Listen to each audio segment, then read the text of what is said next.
আমরা এই রাজ্যের শিক্ষা ব্যবস্থার কি মর্মান্তিক অবস্থা হয়েছে তা নিয়ে বারবার আলোচনা করেছি। বারবার সাধারণ মানুষের কাছে এই খবর পৌঁছে দিয়েছি যে কার্যত এ রাজ্যের শিক্ষা ব্যবস্থা এখন পঙ্গু, বিপর্যস্ত। আর সবচেয়ে আশ্চর্যের কথা কি জানেন?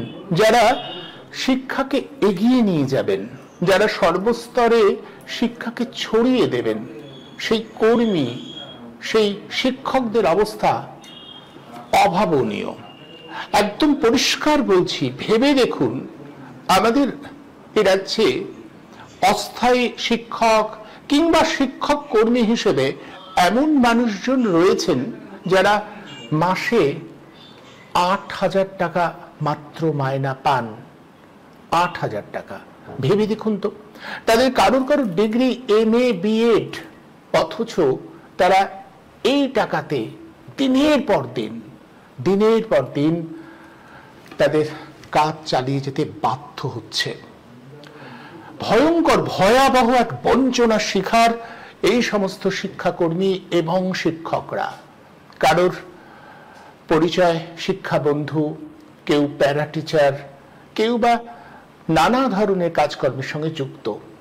প্রতিবাদ তারা করেছিলেন সংগঠিতভাবে, বারবার করে বলা সত্ত্বেও কোনো সুরাহা মেলেনি। দিনের পর দিন, মাসের পর মাস এবং বছর গড়িয়ে গেছে, একই রকম বঞ্চনা আর বঞ্চনা। এই বঞ্চনার মধ্য দিয়ে আসলে আমাদের এখানকার শিক্ষা ব্যবস্থা ক্রমশই আরো অবনতির দিকে চলে যাচ্ছে। সাধারণ মানুষের মধ্যে বিষয়টা নিয়ে খুব একটা আলোচনা নেই, খুব একটা চর্চা নেই। তথাকথিত মূলধারার মিডিয়া, বড় পুঁজি নিয়ন্ত্রিত মিডিয়া এদের কথা সেভাবে বলেই না, অথচ এটা চলছে, দিনের পর দিন চলছে। চূড়ান্ত বঞ্চনা, চরম বঞ্চনা এই শিক্ষাকর্মী, শিক্ষকদের প্রতি হয়ে চলেছে। সেই কাহিনী আপনাদের শোনাবো, নিজেদের মুখে এই শিক্ষাকর্মীরা বলবেন কি ভয়ঙ্কর ভয়াবহ বঞ্চনা তারা বহন করে চলেছেন দিনের পর দিন। একেবারে MA BEd ডিগ্রি থাকা সত্ত্বেও এই সমস্ত মানুষজনদের পরিচয় স্রেফ শিক্ষাকর্মী এবং মাসে ৮,০০০ টাকা, আর স্থায়ী চাকরির কোনো সুযোগ নেই। বারবার বলা সত্ত্বেও এদের স্থায়ীকরণ করা হয়নি, কেউ রাজ্যের মধ্যে আনছেন না।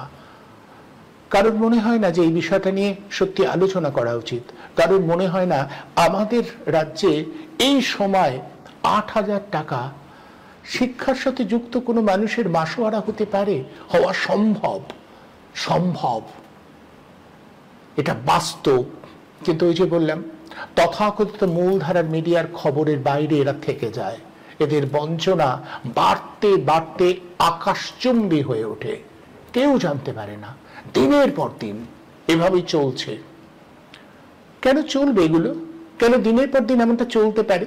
এই তো কিছুদিন আগে আমরা জানি যে এই রাজ্যে চুরি করে বেআইনি ভাবে কোটি কোটি টাকার বিনিময়ে যেভাবে এক শ্রেণীর শিক্ষকদের সঙ্গে চরম প্রতারণা করা হলো, সবার চাকরি চলে গেছে, চূড়ান্ত অনিশ্চয়তার মধ্যে ভুগছেন। আর আরো একটা অংশ, সেই অংশের বিষয় খুব একটা আলোচনা এখনো আসছে না, কিন্তু আসবে। এনারা ইতিমধ্যেই ঠিক করেছেন যে প্রতিবাদে মুখ বুজে থাকা আর এনারা বরদাস্ত করবেন না, রাস্তায় নামবেন, প্রতিবাদ করবেন, মানুষের কাছে যাবেন।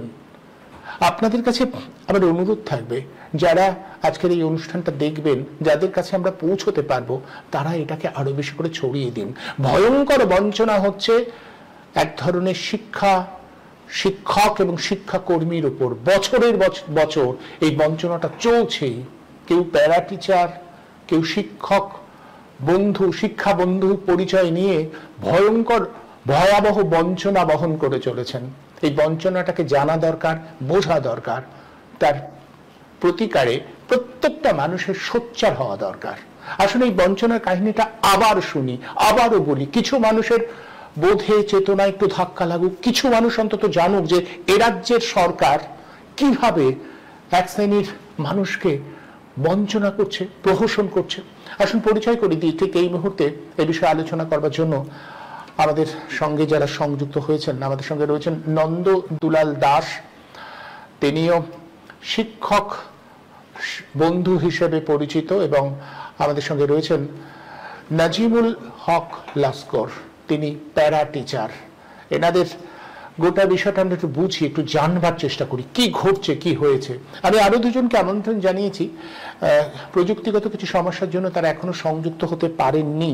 আমি অনুরোধ করব যে তারা চেষ্টা করবেন, এবং আমার পিসিআর এর যে বন্ধু আছে, সহকর্মী আছে, তাকেও বলবো যে তাদের যদি সংযুক্ত করবার চেষ্টা করা হয়। তারাও চাইছেন তাদের কথাগুলো বলতে। আমি নন্দদুলাল বাবুর কাছে প্রথমেই আসবো। নন্দদুলাল বাবু, আপনাদের অবস্থানটা ঠিক বলুন, যে কি অবস্থায় আপনারা চাকরি করছেন, কত টাকা মাসোয়ারা, এবং যে ভয়াবহ একটা বঞ্চনা আপনারা বহন করছেন, কি আপনাদের সমস্যা, কি হচ্ছে আপনাদের সঙ্গে? প্রথমেই বলি যে আমরা আমাদের সঙ্গে যে বঞ্চনা, আমাদের একটি জোট আমরা তৈরি করেছি, সর্বশিক্ষা মিশনের নাম, সারা ভারতবর্ষে বর্তমানে নাম হচ্ছে সমগ্র শিক্ষা অভিযান। সেই সমগ্র শিক্ষা অভিযানের আমাদের বেতনের 60% টাকা দেন কেন্দ্র সরকার এবং 40% টাকা দেওয়ার কথা রাজ্য সরকারের। এই ব্যাপারে পরে আসছি। আগামী কাল বাদে পরশু আমাদের বিকাশ ভবন অভিযান আছে। আমরা 500 শিক্ষক, শিক্ষা বন্ধু, এসএসকে, এমএসকে, স্পেশাল এডুকেটর সহ বিভিন্ন যে আমাদের নামে যে সমস্ত সংগঠন আছে, আমরা তারা সবাই মিলে জোট বেঁধে আগামী কাল বাদে পরশু পিএনবি মোড়ে, বিধাননগর পিএনবি মোড়ে বেলা 12টার সময় আমরা ওখানে জমায়েত হব। তারপর আমরা বিকাশ ভবনের উদ্দেশ্যে রওনা দেব। এখন আমরা আমার কথা বলি, আমার ভাতৃপ্রতিম বন্ধু নাজমুল হক লস্কর আছে, তিনি বলবেন, আরো দুজনের আসার কথা তারা বলবেন। এই মুহূর্তে আমরা চরম বঞ্চিত। আমরা যারা সর্বশিক্ষার, যারা শিক্ষা বন্ধু, পার্শ্ব শিক্ষক, এসএসকে, এমএসকে, আমরা চরম বঞ্চিত। মানে পৃথিবীর ইতিহাসে এরকম বঞ্চনা হয়েছে কিনা জানা নেই। আমাদের এই সরকার যখন আমাদের নিয়োগ করা হয়েছিল, আমাদের শিক্ষাগত যোগ্যতা চাওয়া হয়েছিল অনার্স সহ পোস্ট গ্রাজুয়েট, অর্থাৎ প্রাইভেটে অনেকে থাকে না যে এমনি এমএ করলেন, গ্রাজুয়েশন করার পর এমএ করলেন, কিন্তু আমাদের সেটা হবে না। আমাদের অনার্স থাকতে হবে, অনার্স সহ এমএ, সঙ্গে বিএড থাকলে অগ্রাধিকার। এখন এই মুহূর্তে আমাদের ডেজিগনেশন হচ্ছে এই বাংলাতে হচ্ছে শিক্ষা বন্ধু। আমি আগেই বলেছি আমাদের এটা একটা সর্বভারতীয়।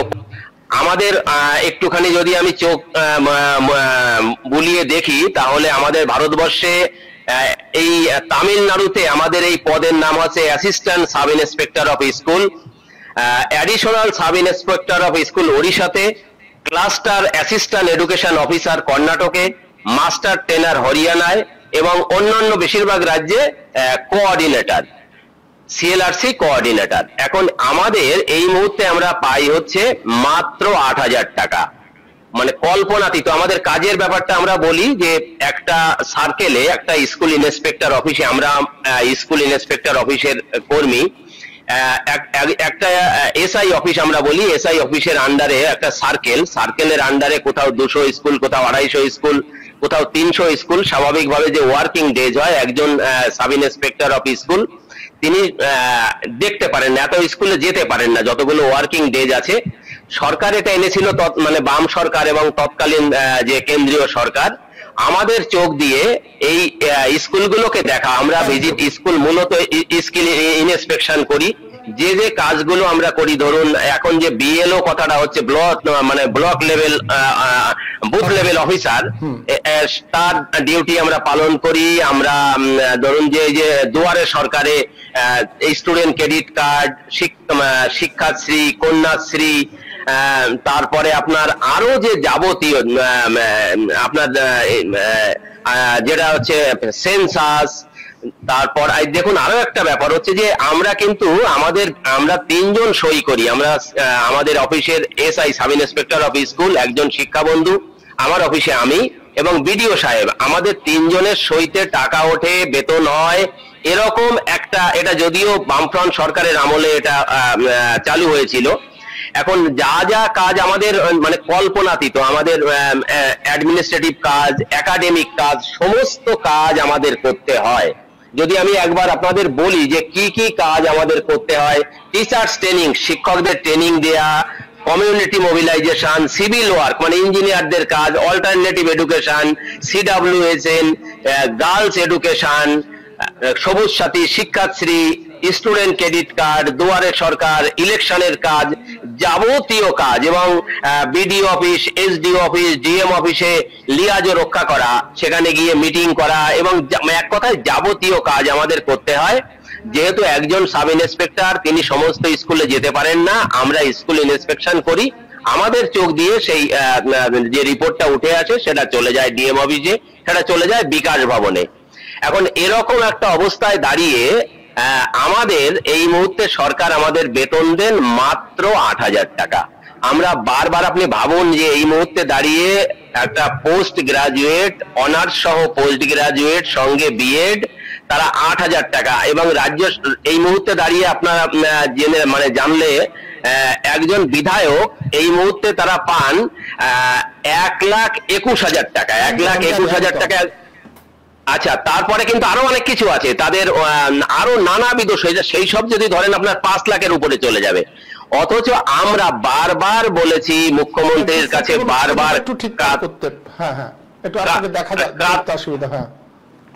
কাতর আবেদন করেছি মুখ্যমন্ত্রীর কাছে, এছাড়া অন্য অন্য এই দপ্তরের, তাতে বিনিময়ে কি পেয়েছি, 18 সালে আমরা একটা মিছিল করেছিলাম, সেই মিছিল করার অপরাধে আমাদেরকে গ্রেপ্তার করা হয়, জল কামান, গ্রেপ্তার, বেধড়ক, আপনি কল্পনা করতে পারবেন না। আমাদেরকে লাঠি চার্জ, তারপর ওখানে নিয়ে ভেতরে নিয়ে পেটানো, মহিলাদের মারা, তাদের লতাহানি করা, বিধ ভাবে আমাদেরকে, যাতে আমরা আন্দোলন না করি, এহেন অত্যাচার আমাদের উপরে নামিয়ে আনা হয়েছিল।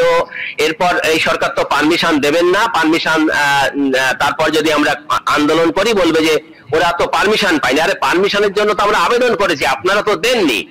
আমাদের কথা বলতে গেলে আমাদের উপরে বিভিন্ন কেসে আমাদেরকে জড়িয়ে দেওয়া হবে, এবং এই মুহূর্তে দাঁড়িয়ে আমাদের সবার কিন্তু বঞ্চনা, পার্শ্ব শিক্ষকদের বঞ্চনা, আমাদের 8,000 থেকে শুরু করে 13,000 টাকা, কারো 8,000, কারো 9,000, কারো 10,000, কারো 12,000, এই হচ্ছে প্যারা টিচার, SSK, MSK, এইরকম জায়গায় দাঁড়িয়ে। আর SSK টা আসলে প্রাইমারি স্কুল, MSK টা হচ্ছে জুনিয়র হাই স্কুল। তাহলে এরকম একটা জায়গায় দাঁড়িয়ে আমরা বারবার চেষ্টা করেছি, সরকারের দৃষ্টিগোচর করার চেষ্টা করেছি, আমাদের কথা তো গভর্নমেন্ট শোনেইনি, উল্টে বিভিন্ন ভাবে আমাদেরকে কেসে ফাঁসিয়ে দেওয়া হয়েছে, আমাদেরকে অন্য জায়গায় বদলি করে দেওয়া। সেখানে ধরুন একটা এমনও দেখা গেছে যে এখানে আছে, বেতন পায় 7,000 টাকা, তাকে উত্তরবঙ্গে 700 কিলোমিটার দূরে বদলি করে দেয়া হলো, শুধুমাত্র প্রতিহিংসা পরায়ণতার জন্য। এরকম একটা অবস্থায় দাঁড়িয়ে আমরা আপনার চ্যানেলের মধ্য দিয়ে বলছি, কাল বাদে পরশু আমাদের বিকাশ ভবন অভিযান, আমাদের সামনে মৃত্যু ছাড়া কোনো রাস্তা নেই। এবং একটা আমাদের যারা রিটায়ার করছে, আপনি কল্পনাতীত ভাবতে পারবেন না, তারা কেউ ফুটে বসে তরকারি বেচছে, কেউ সবজি বেচছে, কেউ ভ্যান চালাচ্ছে, কেউ টোটো চালাচ্ছে, কেউ অটো চালাচ্ছে।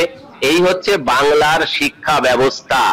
আর যেভাবে চাকরি চুরি হয়েছে, এবং আরেকটা কথা বলি, সেটা একটু মানুষের জানা দরকার, আমাদের সর্বশিক্ষার সমস্ত মানুষকে, হাজার হাজার মানুষকে জড়ো করে আমাদের শিক্ষামন্ত্রী ব্রাত্যবাবু তিনি বললেন যে আপনাদের বেতন বৃদ্ধি হবে। মুখ্যমন্ত্রী ফাইলে সই করে দিয়েছেন, মুখ্যমন্ত্রী অনুমোদন দিয়ে দিয়েছেন।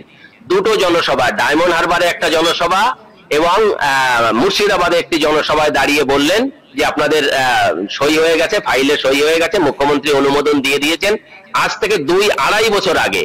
তারপর কি হলো, আবার নবান্নের একজন তিনি হচ্ছেন প্রতাপ নায়েক, তিনিও ঠিক বললেন, তার নাম করে বলা হলো আজ থেকে 6 মাস আগে মুখ্যমন্ত্রী ফাইলে অনুমোদন দিয়ে দিয়েছেন, সই করে দিয়েছেন, আপনাদের বেতন বৃদ্ধি হবে। কিন্তু হলো না, পুরো আইওয়াশ, ধোকা। তারপর আমাদের কলকাতা ডিস্ট্রিক্টের চেয়ারম্যান কার্তিক মান্না তিনি বললেন আপনারা 21শে জুলাইটা আমাদের সবার উদ্দেশ্যে বললেন, এই হাজার হাজার আমরা প্রায় 1 লক্ষর উপর কর্মচারী, বললেন আপনারা 21শে জুলাইটা ভালোভাবে করুন, তারপর 31শে জুলাইয়ের মধ্যে আপনাদের বেতন বৃদ্ধি হয়ে যাবে। যথারীতি আমাদের সমস্ত লোকেরা 21শে জুলাইতে বড় মিছিল করে তারা 21শে জুলাই ধর্মতলায় গেলেন। তারপরেও কিন্তু সেটা হলো না, পুরো ধোকা দেয়া হলো। আমি এই প্রসঙ্গে বলতে চাই যে শিক্ষামন্ত্রী দুটো জনসভায় মুখ্যমন্ত্রীর নাম করে বললেন, মুখ্যমন্ত্রী সই করে দিয়েছেন, আপনাদের বেতন বৃদ্ধি হবে। প্রতাপ নায়েক বললেন, আপনাদের প্রতাপ নায়েককে জড়িয়ে বলা হলো আপনাদের মুখ্যমন্ত্রী ফাইলে সই করে দিয়েছেন, অনুমোদন দিয়ে দিয়েছেন। কার্তিক মান্না বললেন, অথচ হলো না।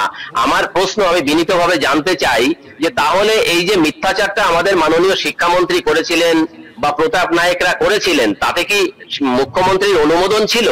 যদি সেটা না থেকে থাকে তাহলে তো তাদের মানে আমাদের শিক্ষামন্ত্রীর পদ চলে যাওয়ার কথা। কারণ তার নাম করে কেউ মিথ্যে কথা বলছেন, অথচ স্বপদে তিনি আসীন আছেন, তিনজন লোক। তার মানে আমরা ধরে নিতে হবে যে মুখ্যমন্ত্রী চেয়েছিলেন আমাদের সঙ্গে এই মিথ্যে কথা বলে আমাদেরকে প্রতারণা করা হোক, এই সমস্ত অভাগাদের 21শে জুলাই ধর্মতলার মঞ্চে নিয়ে যাওয়া হোক। এখন আমরা আর বাঁচতে পারছি না। আমার এটা প্রশ্ন রইল। এখন আমাদের কাল বাদে পরশু আপনার চ্যানেলের মধ্যে দিয়ে আমি বলবো যে আগামী কাল বাদে পরশু পশ্চিম বাংলার একদম কোচবিহার থেকে কাকদ্বীপ সমস্ত অঞ্চলে আমাদের সমস্ত লোকদের আমি অনুরোধ করব, সাথী আপনারা সমস্ত ভয় ভীতি উপেক্ষা করে আগামী কাল বাদে পরশু বেলা 12টার মধ্যে আপনারা নিশ্চিতভাবে পিএনবি মোড়ে বিধাননগর উপস্থিত হন। এবং যে ফাইলটা আগামী 23শে এপ্রিল আমরা একটা মিছিল করেছিলাম, তারপরে মাননীয় এসপিডি স্যার আমাদের একটা ফাইল তিনি নবান্নে পাঠিয়েছেন, কিন্তু সেই নবান্নে সেই ফাইলটা যাতে পাস হয় সেজন্য এখনো পর্যন্ত আমি অনুরোধ করব, আমাদের সর্বশিক্ষা পরিবারের পক্ষ থেকে মাননীয় মুখ্যমন্ত্রীর কাছে অনুরোধ করব, কাতর অনুরোধ করব, আপনি রাজ্যের মুখ্যমন্ত্রী, আপনি রাজ্যের আমাদের অভিভাবিকা, সমস্ত কর্মচারী আপনার সন্তান তুল্য। দেখুন, মিছিল করতে যাওয়ার সময় মিছিলে কালো হাত ভেঙে দাও, গুটিয়ে দাও, মিছিলের ভাষা, কিন্তু রেপুটেশনটা হয় তখন কিন্তু সবাই একসাথে বসে চা খাওয়া হয়, তারপরে দাবি দেওয়া মেনে নেওয়া হয়। কিন্তু কেউ কোনো রকম প্রতিহিংসা পরায়ণতা কোথাও আজ পর্যন্ত আমরা দেখতে পাইনি। কিন্তু এখানে আমি এই সরকার দেখছি আমাদের সঙ্গে বারবার প্রতিহিংসা পরায়ণতায় মেতে উঠছে, আমাদের মানে চরম বঞ্চনার মুখে ঠেলে দিচ্ছেন। আমাদের একের পর এক আমাদের যারা কর্মচারী আছে, সহকর্মী আছে, মারা যাচ্ছে বিনা চিকিৎসায়, না খেতে পেয়ে মারা যাচ্ছে। এখন আমাদের অন্যান্য যে সহকর্মীরা আছে, আমার ভাতৃপ্রতিম বন্ধু নাজমুল আছে, আমাদের পরিতোষদার থাকার কথা, আমাদের মনোরঞ্জন দার থাকার কথা, তিনি পার্শ্ব শিক্ষক আপার প্রাইমারি, এবং পরিতোষদা এসএসকে এমএসকে, তারাও বঞ্চিত, সাংঘাতিক ভাবে বঞ্চিত। তারা তাদের কথা বলবেন। এই মুহূর্তে দাঁড়িয়ে আপনাদের চ্যানেলের মধ্য দিয়ে সারা পশ্চিম বাংলার এই 1 লক্ষের উপর যে কর্মচারী আমরা আছি, 1 লক্ষ কর্মচারী মানে মিনিমাম 5 লক্ষ লোক, আর আমরা ধুকে ধুকে মরতে বসেছি। আপনাদের চ্যানেলের মধ্য দিয়ে এই কথাটা বারবার রিপিট করছি যে যদি সরকারের কর্ণগোচর হয়, আর যদি কর্ণগোচর না হয়, কাল বাদে পরশু যদি সরকার কথা না শোনেন, তাহলে আমরা এটুকু বলতে পারি, আমরা আরো বৃহত্তর লড়াইতে যেতে বাধ্য হব, এবং সেক্ষেত্রে আমরা জীবন বাজি রাখবো। ধন্যবাদ। আমি আসবো আপনার কাছে, আবারও আসবো। আমি নাজমুলের কাছে আসি। নাজমুল, আপনি আমাকে একটু বোঝাবেন যে এইরকম একটা বঞ্চনা, নন্দদুলাল বাবু বলছিলেন যে 21শে জুলাই, মানে আমি তো ব্যাপারটা বুঝতে পারছি না, সরকারি কর্মচারীদের ন্যায্য প্রাপ্য, তাদের অন্তত যেটা প্রাপ্য সেটা দেওয়ার সাথে 21শে জুলাইয়ের আসার সম্পর্ক কি? যেভাবে উনি বললেন যে টোপ দেওয়া হচ্ছে, মিথ্যে প্ররোচনা দেওয়া হচ্ছে, এ তো মারাত্মক অবস্থা। শিক্ষক যারা, শিক্ষাকর্মী যারা, তারা তো ভবিষ্যৎ প্রজন্ম তৈরি করবেন, তারা তো ভবিষ্যৎ প্রজন্ম এই জন্য তৈরি করেন যে তাদের হাত ধরে নতুন একটা সুস্থ প্রজন্ম তৈরি হবে। তাদের সাথে এমন ভয়ঙ্কর বঞ্চনা যদি দিনের পর দিন, বছরের পর বছর হতেই থাকে, কি করে তারা প্রেরণা পাবেন? তা আপনাদের তো বুঝতে পারছেন, এই পয়সায় আজকের দিনে সংসার চলবে কি করে, কি করে টিকে থাকবে এতগুলো মানুষ? নমস্কার, শুনতে পাচ্ছেন স্যার? হ্যাঁ, শুনতে পাচ্ছি, বলুন। আচ্ছা, প্রথমে আপনার চ্যানেলের মাধ্যমে আমি পশ্চিমবঙ্গের আপামর জনগণ, শুভবুদ্ধি সম্পন্ন সজ্জন মানুষ তথা এই সমগ্র শিক্ষা মিশনে কর্মরত যে দীর্ঘ আর্থিক বঞ্চনা বঞ্চিত মানুষ সকলকে আন্তরিক শুভ সন্ধ্যার শুভেচ্ছা জানিয়ে আমি আমাদের যে বক্তব্য, সুনির্দিষ্ট বক্তব্য আমি সকলের কাছে পৌঁছাতে চাই এবং বিবেচনার জন্য রাখতে চাই। ইতিপূর্বে আমার বন্ধুবর্গ নন্দদুলাল বাবু তিনি যা বক্তব্য রেখেছেন, তার বক্তব্যের সঙ্গে আমি বঞ্চনার প্রশ্নে একমত এবং সহমত রেখে কিছু বিষয় বলতে চাই যে আমরা যারা এই পার্শ্ব শিক্ষকতার পেশার সঙ্গে যুক্ত হয়েছি বিগত বাম আমলে, অর্থাৎ 2006 সাল থেকে, এবং 2011 সালে যেটা সবচেয়ে মানে উল্লেখযোগ্য বিষয় আপনার চ্যানেলের মাধ্যমে সারা পশ্চিমবঙ্গবাসীর কাছে আমরা যেটা রাখতে চাই, জানাতে চাই, আপনারা জানেন না বর্তমান মামাটি মানুষের সরকার প্রথম ক্ষমতা আসার পর মাননীয় মুখ্যমন্ত্রী তিনি তার নির্বাচনের প্রতিশ্রুতি অনুসারে 3টি ঘোষণা উল্লেখযোগ্যভাবে ঘোষণা করেন যে প্রথমে সিঙ্গুরের চাষিদের জমি ফিরিয়ে দেওয়া, এবং তিনি ঘোষণা করেন যে প্রাথমিক উচ্চ প্রাথমিক বিদ্যালয়ে কর্মরত পার্শ্ব শিক্ষকদের স্থায়ীকরণ করা, ধাপে ধাপে স্থায়ীকরণ করা, এবং আরো কিছু বিষয় তিনি ঘোষণা করেন। এবং তিনি যুক্তকণ্ঠে ঘোষণা করেন যে আইন মানুষের জন্য আইন নয়, তাই প্রয়োজনে আইন সংশোধন করে জনস্বার্থে জনহিতে এই পদক্ষেপগুলি পশ্চিমবঙ্গ রাজ্য সরকার নেবে, এবং আমরা সে সময় আশার আলো বুক বেঁধে বসেছিলাম।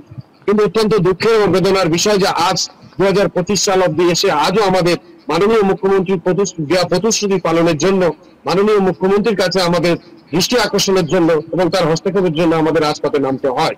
এবং আপনারা জানেন আজকের দিনে আমরা পশ্চিমবঙ্গে এই মুহূর্তে কর্মরত পার্শ্ব শিক্ষক প্রাথমিক আপার প্রাথমিক মিলিয়ে প্রায় 42,700 এই পর্যন্ত কর্মরত, এবং এই মুহূর্তে আমরা বলতে পারেন একমাত্র 90% কেন 99% পার্শ্ব শিক্ষক যারা এই শিক্ষকতার সঙ্গে যুক্ত নামের শিক্ষক, কিন্তু তাদের আর্থিক মান উন্নয়নের ক্ষেত্রে অত্যন্ত করুণ থেকে করুণতর অবস্থা। আমাদেরকে বাধ্য হতে হয় শিক্ষকতার পাশাপাশি নৈশ প্রহরী কাজ করতে, আমাদের বাধ্য হতে হয় সাইকেল সারানো, টায়ার সারানো, রাস্তায় হকারি করতে, ট্রেনে হকারি করতে, লজেন্স বিক্রি করতে। এটাই হলো পশ্চিমবঙ্গের শিক্ষক সমাজের একটা চলন্ত নিদর্শন। আমরা বহু আন্দোলন, এবং আপনার এই টিভি স্ক্রিনে আমরা দেখতে পাচ্ছি যে আমাদের বিগত দিনে বহু আন্দোলন কর্মসূচি এখানে ভেসে উঠছে। এগুলো দেখে একদিকে যেমন চোখ দিয়ে জল আসার মতন পরিস্থিতি, আবার আমরা এক শোক থেকে শক্তি সংগ্রহ করে আগামী দিনে লড়াইয়ের পথে নামতে আমরা বদ্ধপরিকর। এবং এই যে বঞ্চনা আপনার চ্যানেলের মাধ্যমে আমি পশ্চিমবঙ্গের আপামর শিক্ষিত সুবুদ্ধি সম্পন্ন মানুষের কাছে রাখতে চাই। ইতিপূর্বে আমরা বহু রকম ভাবে গণতান্ত্রিক উপায়ে রাস্তার আন্দোলন, রাজপথের আন্দোলনের পাশাপাশি আদালতের আন্দোলন সংগঠিত করেছি, কিন্তু মাননীয় মুখ্যমন্ত্রী আজ অব্দি আমাদের প্রতি কোন রকম সদর্থক ভূমিকা নেননি। আমরা অবাক হয়ে যাই যখন বিধানসভায় নতুন করে বিল এনে জনপ্রতিনিধিদের জন্য, এবং সেখানে মুখ্যমন্ত্রী ব্যর্থহীন ভাষা যে বর্তমান আকাশ মূল্য বৃদ্ধির বাজারে একটা মানুষের সংসার নাকি চলে না, কিন্তু পশ্চিমবঙ্গের যে পার্শ্ব শিক্ষক যাদের নিরলস প্রচেষ্টা এবং শ্রমের বিনিময়ে আজকে পশ্চিমবঙ্গ সরকার প্রাথমিক শিক্ষায় সারা ভারতবর্ষে প্রথম স্থান অর্জন করে, শিরোপা অর্জন করে পুরস্কার নিয়ে আসছেন, যাদের প্রচেষ্টায় সেই পার্শ্ব শিক্ষকরা যে তিমিরে তিনি সেই তিমিরে পড়ে আছে। আজকে তাদের যে দৈনিক অর্থ, সেটা একটা টোটো রিক্সা চালক, একটা টোটো চালক, রিক্সা চালক দিন মজুরের থেকে কম। আমরা মাসের শেষে পাই মাত্র 10,000 টাকা। এই করুণ পরিস্থিতি আমরা না পারি দুমুঠো সন্তানের মুখে দুমুঠো ভাত তুলে দিতে, আমরা না পারি পিতামাতার প্রতি যোগ্য সন্তান হিসেবে দায়িত্ব পালন করতে, আমরা না পারি নিজেদের সুখ স্বাচ্ছন্দ্যটুকু স্বপ্নের কল্পনায় আনতে। এরকম একটা পরিস্থিতি, এরকম একটা আর্থিক বঞ্চনার শিকার, এই বঞ্চনা নিরসনের জন্য আমরা বহুবার লড়াই আন্দোলন সংগঠিত করেছি, এবং আমরা বারবার মাননীয় মুখ্যমন্ত্রীর কাছে সোশ্যাল মিডিয়া মারফত, আপনাদের নতুন চ্যানেলের মারফত আমরা বার্তা পৌঁছে দিতে চেয়েছি এবং আজও দিতে চাই। এবং আমরা চাই আগামী পরশুদিন অর্থাৎ 20শে আগস্ট আমরা যে মহতি উদ্যোগ নিয়েছি, মহতি কর্মসূচি নিয়েছি পশ্চিমবঙ্গের মাননীয় মুখ্যমন্ত্রীর দৃষ্টি আকর্ষণের জন্য, এবং আমরা বিশ্বস্ত সূত্র খবর আপনার এই চ্যানেলের মাধ্যমে ব্যর্থহীন ভাষা জানাতে চাই। আমরা ইতিপূর্বে বহু কর্মসূচির পর অর্থাৎ চলতি বছরের যে 23শে এপ্রিল আমরা একটা অভাবনীয় কর্মসূচির মধ্য দিয়ে সংশ্লিষ্ট দপ্তরকে বোঝাতে সক্ষম হয়েছিলাম যে উই আর ডিপ্রাইভড, এবং সংশ্লিষ্ট দপ্তরের আধিকারিক, সর্বোচ্চ আধিকারিক তিনি আমাদের সঙ্গে সহমত পোষণ করেন, সমবেদনা প্রকাশ করেন, এবং তিনি আমাদের কাছে প্রতিশ্রুতি দেন যে আপনাদের এই সুরাহার জন্য আমার দিক থেকে যত সর্বস্ব প্রচেষ্টা অব্যাহত রাখা আমি করবো। এবং এটা ঠিক তিনি তার এখতিয়ারের মধ্যে প্রচেষ্টা করেছেন, এবং আমরা এই চ্যানেলের মাধ্যমে বাংলার আপামর বঞ্চিত পার্শ্ব শিক্ষক থেকে শুরু করে শিক্ষা বন্ধু, শিক্ষা এসএফকে, এমএসকে, স্পেশাল এডুকেটর এবং কর্মচারী যারা আছেন প্রত্যেকে এতটুকু আমরা এই বার্তা রাখতে পারি যে সংশ্লিষ্ট দপ্তর 25শে এপ্রিল যে ই ফাইলিং আমাদের বেতন বৃদ্ধির সংখ্যা খসড়া রূপায়ণ করেছিলেন, যে খসড়া অ্যাট প্রেজেন্ট অনেক মুভমেন্টের পর আমাদের রাজ্যের সর্বোচ্চ প্রশাসনিক দপ্তর অর্থাৎ নবান্নতে অবস্থান করছে। আমরা চাই দিনের শেষে এই রাজ্যের মাননীয় মুখ্যমন্ত্রী আমাদের আর্থিক সুরাহা করবেন, আর যদি আর্থিক সুরাহা না করেন আমাদের তো আবার মৃত্যু পথ বেছে নিতে বাধ্য হতে হবে। কিন্তু আমরা জানি তিনি সমাজে আর 5টা প্রকল্পে যেভাবে মানুষের প্রতি মানবিকতার দরাজ হস্ত বাড়িয়ে দিয়েছেন, রাজ্যের কর্মরত শিক্ষা এবং জাতির মেরুদণ্ড শিক্ষকদের রক্ষা করার জন্য তিনি নিশ্চিতভাবে তার দায়িত্ব পালন করবেন, তার রাজধর্ম পালন করবেন, এবং তার রাজধর্ম পালনের মধ্য দিয়ে রাজ্যের লক্ষাধিক সংখ্যক শিক্ষক, শিক্ষাকর্মী এবং কর্মচারী যারা আজকে তিল করে এই এই জীবন যুদ্ধের সঙ্গে সংগ্রাম করছেন। আপনাকে একটা বিষয় এই চ্যানেলের মাধ্যমে আমি বলতে চাই, আপনারা জানেন এবং সকলে নিশ্চিত অবগত আছেন যে প্রাথমিক বিদ্যালয় তথা আপার প্রাথমিক বিদ্যালয়ে কর্মরত পার্শ্ব শিক্ষকদের শিক্ষাগত যোগ্যতা এবং প্রশিক্ষণগত যোগ্যতা এবং কর্মদক্ষতা, অর্থাৎ ন্যূনতম যে শিক্ষাগত যোগ্যতা হায়ার সেকেন্ডারি 50% ক্লাস এবং প্রশিক্ষণগত যোগ্যতা ডিএলএড সম্পূর্ণ প্রত্যেকেই, এবং আপার প্রাথমিকে যারা কাজ করছেন আমার যে সমস্ত বন্ধুবর্গ, তারা কিন্তু প্রত্যেকেই বিএড তথা গ্রাজুয়েশন কিংবা অনার্স। এবং আপনাকে আরো উল্লেখ করতে পারি, আমাদের এই 42,000 কর্মরত পার্শ্ব শিক্ষক শিক্ষিকার মধ্যে আজ এমন অনেকে আছেন যারা কিন্তু অনার্সের গোল্ড মেডালিস্ট কিংবা পিএইচডি, তৎসত্ত্বেও কিন্তু কালের জাতাকলে বলে তারা এই পেশার সঙ্গে যুক্ত। আমরা কালো চুল নিয়ে স্কুলে ঢুকলাম, এখন সকলের পাকা চুল হয়ে গেল, কিন্তু মাননীয় মুখ্যমন্ত্রী এখন অব্দি রাজধর্ম পালন করবেন না। তৎসত্ত্বেও আমরা শিক্ষক হিসাবে সহনশীলতার মাধ্যমে মাননীয় মুখ্যমন্ত্রীকে আপনার চ্যানেলের মাধ্যমে দৃষ্টি আকর্ষণ করতে চাই এবং সংশ্লিষ্ট দপ্তর তথা সুবুদ্ধি সম্পন্ন মানুষ তাদের প্রত্যেকের কাছে এই বার্তা আমরা পৌঁছে দিতে চাই যে তিনি নিশ্চিতভাবে তিনি তার দায়িত্ব পালন করুন, রাজধর্ম পালন করুন, বঞ্চিত মানুষের বঞ্চনাকে নিরসন করুন। পশ্চিমবঙ্গের যে কর্মরত শিক্ষক, শিক্ষাকর্মী, শিক্ষাবন্ধু যারা আছেন থেকে শুরু করে স্পেশাল এডুকেটর কর্মচারী যারা আছেন, তারা তাদের ন্যূনতম এবং যথাযথ সম্মানের সহকারে তারা যেন দুবেলা দুমুঠো খেতে পেয়ে একজন যথার্থ শিক্ষক হিসেবে সমাজে প্রতিষ্ঠিত হয়ে তাদের যে মূল উদ্দেশ্য, মুখ্য উদ্দেশ্য যে শিশুদের পাঠদান, শিশুদের এবং নিজেদের শিক্ষকতার যে ব্রত, সেই ব্রত তাকে যথাযথভাবে পালন করতে পারে, সেই আশা এবং আকাঙ্ক্ষা রেখে আমরা আগামী 20 তারিখ কলকাতা রাজপথে আসতে চলেছি। আমরা আশা করি আমাদের এই 20 তারিখের মধ্যে আমাদের রাজ্যের মুখ্যমন্ত্রী তিনি নিশ্চিতভাবে তিনি তার দায়িত্ব পালন করবেন, তিনি তার রাজধর্ম পালন করবেন। এই আশায় ভরসা রেখে সারা বাংলার সমস্ত বঞ্চিত শিক্ষক, শিক্ষাকর্মী থেকে শুরু করে স্পেশাল এডুকেটর শিক্ষা বন্ধু, এমএসকে, এসএসকে যারা আছেন তাদেরকে আসার জন্য আহ্বান রাখছি। পাশাপাশি আপনার এই চ্যানেলের মাধ্যমে আরো একটা গুরুত্বপূর্ণ বিষয় সকলকে অবগত করতে চাই। আপনারা জানেন যে পশ্চিমবঙ্গের গ্রামীণ প্রান্তিক শিশুদের শিক্ষাদানের জন্য যে এসএসকে, এমএসকে শিক্ষা প্রতিষ্ঠানগুলো গড়ে উঠেছিল, সেই শিক্ষা প্রতিষ্ঠানগুলো আজকে অবলুপ্তির পথে। সেখানে না আছে শিক্ষক নিয়োগ, না আছে পরিকাঠামোপূর্ণ বিদ্যালয় কক্ষ, না আছে পানীয় জলের সুব্যবস্থা।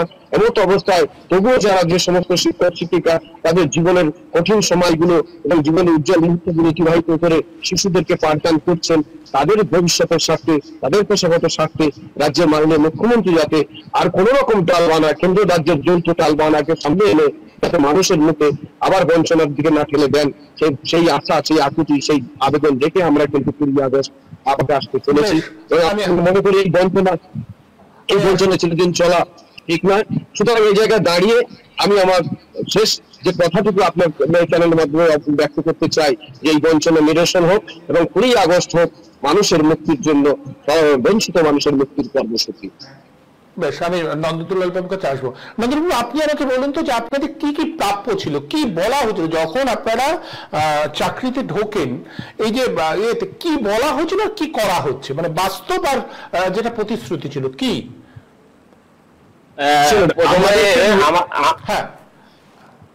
আমাদের ক্ষেত্রে আমাদের ক্ষেত্রে সরকার একটা সময় ধরুন বেতন কাঠামো একটা নির্ধারণ করেছিলেন। সেটা হচ্ছে আমরা যারা অফিসে বসি, অফিসের স্টাফ যারা এসআই অফিসে বসি, যারা ডিএম অফিসে, যারা বিকাশ ভবনে, তাদের ক্ষেত্রে পদ, শিক্ষাগত যোগ্যতা, বেতন, মানে সেটা একটা করেছিলেন, কিন্তু দুর্ভাগ্যবশত সেখানে আমাদের নাম রাখা হয়নি।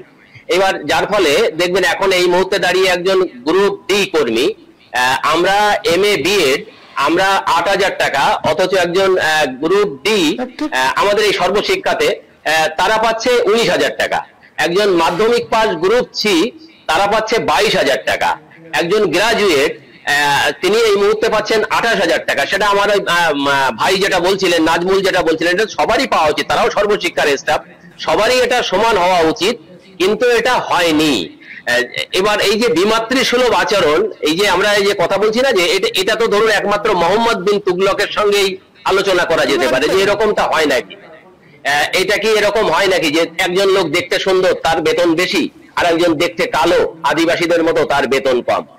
সেখানে সারা সরকারি কর্মচারীদের ক্ষেত্রে পৃথিবীব্যাপী যদি এমএ পাস হয় তার একই বেতন, যে যখনই বিএড হবে তখন স্যালারি বেড়ে যাবে, এরকম। তা আমাদের সঙ্গে বারবার আমরা সেটা বলার চেষ্টা করেছি হাইকোর্ট আমাদের বলেছেন আমাদের ব্যাপারটা দেখতে, কিন্তু দেখা হয়নি। আর আরেকটা ব্যাপার বলি যে এই যে যে বঞ্চনা, আমাদের বঞ্চনার কথা যে মানে কিভাবে বলবো, মানে এটা যদি বলে যাই একটা দিন লেগে যাবে আমাদের সঙ্গে যেভাবে বঞ্চনা করা হয়েছে। এবং আমরা কথা বলতে গেলেই আমাদের যারা রিটায়ার করছেন অবশ্যই, এবং আরেকটা যে মানে অসাধারণ যে আইনটা আছে, ধরুন বলা হচ্ছে প্রথমে আমাদের বলা হলো অ্যাটেনিং অফ 60 ইয়ার, ধরুন আমরা যে টাকাটা যদি চাকরি করার শেষে প্রথমে ছিল 1 লাখ টাকা, সেই ধরেন 1 লাখ টাকা যদি পায়, সে 60 বছর চাকরি করার পরে তিনি পাবেন। যদি মাঝপথে মারা যান তাহলেও তিনি পাবেন না, মানে অ্যাটেনিং অফ 60 ইয়ার, 60 বছর কমপ্লিট করার পরেই আপনি সেই টাকাটা পাবেন, বেনিফিট 60 বছর, মানে এরকমটা আইন হয় না। ধরুন যিনি মাঝপথে সংসারটা তো ভেসে যাবে, অথচ তিনি পাবেন না। মানে এইরকম তুগলকি আইন, তুগলকি শাসন, এ তো মোহাম্মদ বিন তুগলকের সঙ্গে একমাত্র তুলনা করা যেতে পারে। আমরা বারবার বলেছি। তবে এই প্রসঙ্গে একটা কথা বলি, দেখুন এরকম একটা ঘটনা ডক্টর বিধান রায় যখন মুখ্যমন্ত্রী ছিলেন তখন এরকম একটা ঘটনা তৎকালীন সময় ঘটেছিল। এবার ওনার যে পিএ, সেই পিএ ওনাকে বলেন যে স্যার, এই যে উচ্চ শিক্ষিত যাদের মানে যারা আমরা নিয়োগ করতে চলেছি, কিন্তু তাদেরকে পলিটিক্যালি ট্রিট করে তাদেরকে নিয়োগপত্র দেওয়া হচ্ছে না, ওরা যদি আসে তাহলে আসলে আমাদের সরকার দারুণ চলবে, কিন্তু ওদের প্রতি বঞ্চনা করে অন্যভাবে এদেরকে বাদ দিয়ে দেওয়া হচ্ছে, এদেরকে বঞ্চনা করা হচ্ছে। সেদিন বিধান রায় বললেন ফাইলটা তুমি এখনই নিয়ে এসো, এবং আমি এই ফাইল আজকেই পাশ করে আজকেই করে দিয়ে আমি এখানে সিগনেচার করে দিয়ে আমি তারপর বাড়ি যাব, তা না হলে বাড়ি যাব না। ধরুন আমার নাজমুল ভাই যে কথা বলছে একদম ঠিক, কিন্তু যে পিএইচডি আছে, আমাদের মধ্যে এলএলবি আছে, আমি নিজে কিন্তু এলএলবি করা, আমাদেরও আছে পিএইচডি করা আছে। তা এখন বিষয়টা হচ্ছে যে এইরকম তো ব্যাপারটা এরকমটা হয় না যে যাদেরকে মর্যাদা দিলে এটা সরকারেরই ভাবমূর্তি উজ্জ্বল হতো, সরকারই আরো ভালোভাবে এই সমস্ত কর্মচারীরা সরকারের ভাবমূর্তি উজ্জ্বল করতেন, সরকারকে ভালোভাবে চালাতে পারতেন। এখন ধরুন 8,000 টাকা, তাহলে 8,000 টাকা আর যাতায়াত ভাড়া, অফিসে যেতে আসতে যে খরচটা, আরো 2,000 টাকা আপনি বাদ দিন, তাহলে থাকলো কত? 6,000 টাকা। একজন পরিচারিকা এখন এই মুহূর্তে দাঁড়িয়ে যারা অন্যের বাড়িতে কাজ করে তারাও পায় 15,000, 16,000, 18,000 টাকা। তাহলে আপনি এই মানে একজন 6,000 টাকা আলটিমেটলি দাঁড়াচ্ছে 6,000 টাকা। 500 শিক্ষকদের ক্ষেত্রেও তাই, এসএসকে দের ক্ষেত্রেও তাই, এমএসকে দের ক্ষেত্রেও তাই।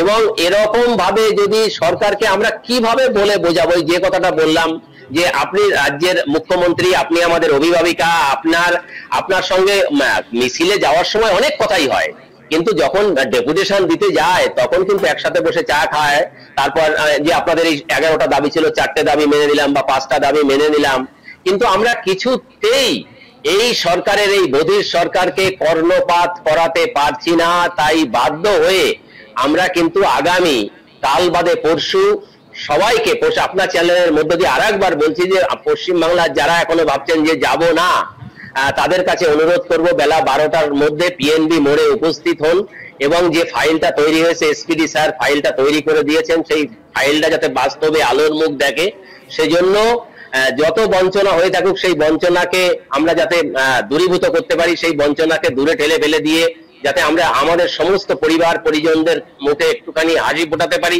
আর একটা কথা বলে আমি শেষ করব, আমাদের এক কর্মচারীর, সে কেঁদে দিয়েছে বক্তব্য রাখার সময়। কি বলছে শুনুন, বক্তব্য রাখার সময় বলছে তার ছেলে বলছে যে মাকে বলছে, মা ওর বাবা রাজমিস্ত্রির কাজ করে, এখন যারা হেল্পার তারা পায় দিন 450 টাকা, অন্য রাজ্যে আরো বেশি, পরিযায়ী শ্রমিক হলে আরো বেশি, কিন্তু ও যখন আইসক্রিম খেতে চায় ওর বাবা বা মা তখন আইসক্রিমের টাকা দেয়।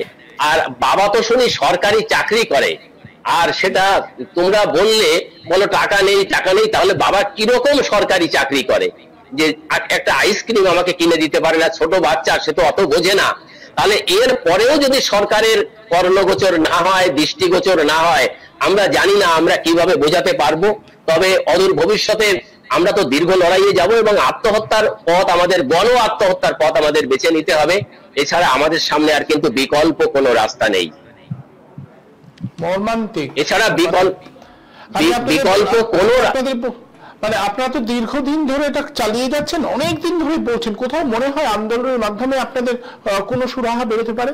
নাজমুল, দেখুন, ইতিহাসের শিক্ষা আমরা জানি মানুষের মুক্তি, শোষিত মানুষের মুক্তির একমাত্র পথ রাজপথ। এবং সেই শাসক যতই শক্তিশালী, যতই বলিষ্ঠ হোক না কেন, একটা দীর্ঘস্থায়ী এবং বলিষ্ঠ নেতৃত্ব এবং সঠিক দিশা সম্পন্ন নেতৃত্ব যদি লড়াইটা সংগঠিত হয়, শাসক যতই গদির হোক না কেন বা যতই শক্তিশালী হোক না কেন, দাবি আদায় হওয়াটা সময়ের অপেক্ষা। আমরা মনে করি যে আমরা সেই বলিষ্ঠ লড়াই এবং সেই বলিষ্ঠ বার্তা এবং বলিষ্ঠ লক্ষ্য নিয়ে নতুন করে আমরা সংগঠিত হয়ে আবার পথে নামতে চলেছি। এবং এই আন্দোলনের মধ্যে দিয়ে সম্ভব। আমি নন্দবাবুর সঙ্গে কিছুটা সহমত, আবার কিছুটা দ্বিমত। যেই সরকারকে জানি না কিভাবে চোখ কান খোলাতে হয়, এই চোখ কান খোলার একমাত্রই পথ হচ্ছে রাজপথ। এই রাজপথকে, আন্দোলনকে বিশ্বাস করে আমরা 20 তারিখে আমরা নামতে চলেছি। এবং সারা রাজ্যের বঞ্চিত সকল স্তরের কর্মী যারা আছেন, শিক্ষক যারা আছেন, মানুষ যারা আছেন, প্রত্যেককে আমরা আহ্বান করছি, আমরা যদি সকলে কাঁধে কাঁধ মিলিয়ে সপরিবারে আমরা যদি রাস্তায় নামতে পারি, সরকার যদি সেখানে আমাদের প্রতি রাজধর্ম পালন করতে টালবাহানা করেন, আমরা এটুকু বিশ্বাস করি আমাদের যারা বিদ্যালয়ের সহ শিক্ষক, স্থায়ী শিক্ষক আছেন, তারা নিশ্চিতভাবে তারা আমাদের সঙ্গে রাস্তায় নামবেন। আবার তাতেও যদি না হয়, আমরা ছাত্র সমাজকে রাস্তায় নামিয়ে আনবো। ছাত্র সমাজ তারা স্বতঃস্ফূর্তভাবে নেমে আসবে তাদের শিক্ষক শিক্ষিকাদের জন্য। তো সুতরাং আমরা বিশ্বাস করি যে এই লড়াইয়ের মধ্যে দিয়ে, কর্মসূচির মধ্যে দিয়ে গণতান্ত্রিক উপায়ে এই সরকারের দৃষ্টি আকর্ষণ সম্ভব এবং সিদ্ধান্ত করানো সম্ভব। এবং সেই বিশ্বাস দেখে আমরা কিন্তু আগামী 20 তারিখ আসছি এবং এই চ্যানেলের মাধ্যমে, আপনাদের মাধ্যমে রাজ্যের আপামর সকল স্তরের বঞ্চিত শিক্ষকদের আহ্বান করছি, আপনারা 20 তারিখে এই কর্মসূচিতে সামিল হন। নিজের বাঁচার স্বার্থে, নিজের পরিবারের স্বার্থে, নিজের পেটের স্বার্থে এই লড়াই বাঁচার লড়াই, এছাড়া আর কোনো বিকল্প নাই। বেশ, নন্দদুলাল বাবু, নাজমুল পরিষ্কার বলছেন যে একসাথে লড়াই করতে হবে, রাস্তাতেই থাকতে হবে। আমি আপনাদের বলছি যে লড়াইটা মানে আপনারা তো সত্যি কোথায় যাবেন? এতদিন পর্যন্ত 8,000 টাকা মাসোয়ারা ভাবা যায়? আজকের দিনে একটা সরকারের সঙ্গে যুক্ত হয়ে কাজ করা, চাকরি করা, 8,000 টাকা মানে এটা তো যে কেউ শুনলেই বলবে মানে এটার জন্য ভাবতে হয় যে এই মায়না সংসার চলে না, চলতে পারে না। এটাকে মিছিল করে আপনাদের বলতে হবে কেন? এ তো হ্যাঁ, নাজমুল বলুন, এক কথায় বলুন। এক কথা হচ্ছে, আমরা এটা তো গণতান্ত্রিক সংসদীয় পরিষদীয় রাজনীতি তথা সরকারি সিস্টেম, যে গভর্নমেন্ট একটা রাষ্ট্র ব্যবস্থা, এটা কি অবিশ্বাস্য যে সরকারের যে বলিষ্ঠ আইবি, বলিষ্ঠ সংবাদ মাধ্যম, বলিষ্ঠ গোয়েন্দা বিভাগ, বলিষ্ঠ প্রশাসন, তারা কি এটা কি জানেন না? নিশ্চিতভাবে জানেন। কিন্তু দুর্ভাগ্যের এবং দুঃখের বিষয়, কোনো অযাচিত কারণে এই বঞ্চনা বা এই নির্যাতন, এই শোষণটা অব্যাহত রয়েছে। আমরা এর শেষ চাই, গণতান্ত্রিক উপায়ে শেষ চাই। এবং আমাদের একটাই বাক্য, একটাই বক্তব্য, একটাই স্লোগান যে এ রাজা তুই উলঙ্গ, অর্থাৎ সেই কবির ভাষায় আমরা বলতে চাই। এবং আমরা বঞ্চিতের মুক্তি চাই। কোনো কিন্তু নেই। নন্দদুলাল বাবু, আমরা চাকরি করছি 20 বছর, এটা একটু উল্লেখ করতে ভুলে গেছি। 20 বছর চাকরি করার পর এখন পাই 8,000 টাকা। নাজমুল বলল 10,000 টাকা। এই 8 থেকে কারো 10, কারো 11, কারো 12, এই হচ্ছে বেতন। এরকম একটা অবস্থায় দাঁড়িয়ে যে আমাদের রাজ্যের মুখ্যমন্ত্রীর কাছে, আমরা তো, নাজমুল ভাই যেটা বললো যে আমরা শেষ লড়াই লড়বো 20 তারিখে, আমরা রাজপথে নামছি, জোট বেঁধে নামছি, আমরা সবাই মিলে জোট বেঁধেছি, একত্রিত সর্বশিক্ষা পরিবার আমরা জোট বেঁধেছি। এছাড়া আমাদের সামনে আর বিকল্প কোনো রাস্তা নেই। আমাদের লড়াই করেই আমাদের দাবি জয়টা ছিনিয়ে আনতে হবে। 20 বছর চাকরি করার পর যদি 8,000 টাকা একজন পোস্ট গ্রাজুয়েট সঙ্গে বিএড তার স্যালারি হয়, তার বেতন হয়, তাহলে এই সরকারকে ভৎসনা করার মানে ডিকশনারিতে কোনো শব্দ বোধহয় যথেষ্ট নয়। যে এরকম অবস্থায় দাঁড়িয়ে, তবুও তা সত্ত্বেও বলবো, শেষবারের মতো বলবো যে আমাদের 20 তারিখের আগেই আমাদের যে ফাইলটা গেছে, আমাদের মাননীয় মুখ্যমন্ত্রী আজকেও তিনি পরিযায়ী শ্রমিকদের জন্য ঘোষণা করেছেন। আশা করব যে আপনার এই চ্যানেলে দেখার পরে, তাদের তো আইবি, ডিআইবি সবই আছে, যে আগামী 20 তারিখ, এখনো 2 দিন সময় আছে, তারা ঘোষণা করুন আমাদের দুঃখ দুর্দশা, আমাদের যন্ত্রণা, আমাদের সন্তান সন্ততি, আমাদের বৃদ্ধ পিতা মাতার মুখের দিকে তাকিয়ে তারা আমাদের যথাযোগ্য সম্মান দিন। এবং আমরা যে সরকারি কর্মচারী, আমরা সেটা অবশ্যই পালন করব, সেটা আমরা মনে রাখি। যে আমরা এই সরকারের কর্মচারী, এটা আমরা মনে রাখবো। কিন্তু আমাদের মুখ্যমন্ত্রীর কাছে আপনার চ্যানেলের মধ্যে দিয়ে আরেকবার অনুরোধ করছি, মাননীয়া প্লিজ আপনি আমাদের এই লক্ষাধিক পরিবারকে আপনি বাঁচান, এবং আর অন্যথায় আমাদের কিন্তু আমাদের অদূর ভবিষ্যতে আমাদের আরো তীব্র লড়াইয়ের দিকে আমাদের ঠেলে দেবেন না, এটা আপনার কাছে আমাদের অনুরোধ রইল। একদম আপনাদের শুধু আমি এটুকু বলতে পারি, আজ আমার সময় শেষ হয়ে গেছে। আমি আবারও, আপনারা লড়াই করুন, আপনাদের বক্তব্য আমরা আবারও তুলে ধরব। আমি বারবার করে এই প্রয়াসটা করছি। কলকাতার তথাকথিত বড় বড় মিডিয়াতে চাকরি করে আসবার পরে আমি অন্তত মনে করি যে সত্যি কথাটা সোচ্চারে বলতে হয়। আপনাদের সকলকে বলছি, ভালো করে শুনুন, 20 বছর শিক্ষাকর্মী হিসেবে কাজ করবার 20 বছর পরে এক একজনের মাসোয়ারা মাত্র 8,000 টাকা, মাত্র 8,000 টাকা এক একজনের মাসোয়ারা 20 বছর কাজ করবার পরে আজকের দিনে 8,000 টাকায় শিক্ষা বন্ধ। এবং তাদের ডিগ্রি কি? কেউ MA পাস, কেউ MA BEd, এইরকম ডিগ্রি নিয়ে কেউ এই পয়সায় চাকরি করতে বাধ্য হচ্ছেন দিনের পর দিন। আর আমরা পাড়ায় পাড়ায়, জায়গায় জায়গায় কি দেখছি? খুচরো নেতারা, দুয়ানার নেতারা, লুম্পেনরা কোটি কোটি টাকা তাদের। এ কোন ব্যবস্থা? এ কোন সমাজ? আমাদের সমাজে যে পচন শুরু হয়েছে, আমাদের সমাজে যে মূল্যবোধের চরম অবক্ষয় হয়েছে, এগুলো তো তার প্রমাণ। আবারও বলছি, এই বিষয়টা নিয়ে আমরা আবারও আলোচনা করব। নন্দদুলাল বাবু ছিলেন এবং নাজমুল হক লস্কর ছিলেন। আপনাদের সবাইকে অনেক অনেক ধন্যবাদ।